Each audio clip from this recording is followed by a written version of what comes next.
watch, and $110,000 is a large amount of money, and it's really important for us to know who's responsible, each individual officer involved in this incident. I couldn't find information about one of them, but I do have information about most of them.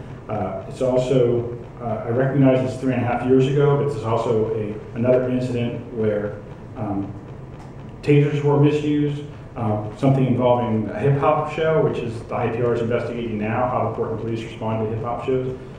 And unfortunately, the second grandson of the same person passed on Mary Laura Street, who was attacked by the Portland police. Sir Millage was attacked in December 2006 and tasered 13 times, hit with batons, and the city settled with him for $37,000. 2 people in the same family is astounding.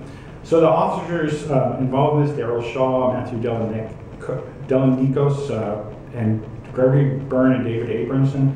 Shaw was involved in the shooting and killing of Vernon Allen, a homeless black man, in 2005, even though the man was surrounded by police officers, and it probably could have been another plan other than killing him.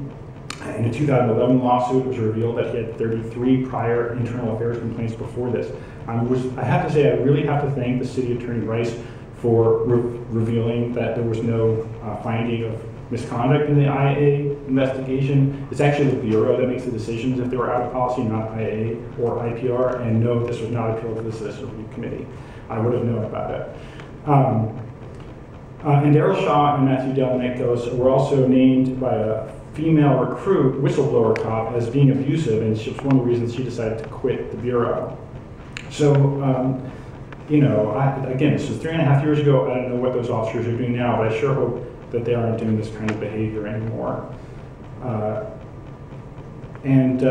just want to add, Mr. Abramson, Officer Abramson, was a person who didn't take a report of a security guard at Pioneer Courthouse Square hitting a man overhead with a skateboard, which is very much in contrast to when a homeless person allegedly hit somebody over the head with a skateboard last year and was convicted for it. And there was a lot of investigation into that.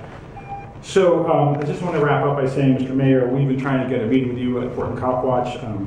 We met with every police commissioner before now. We met with you last year. We do want to talk about such details about these individual officers and other concerns that we have.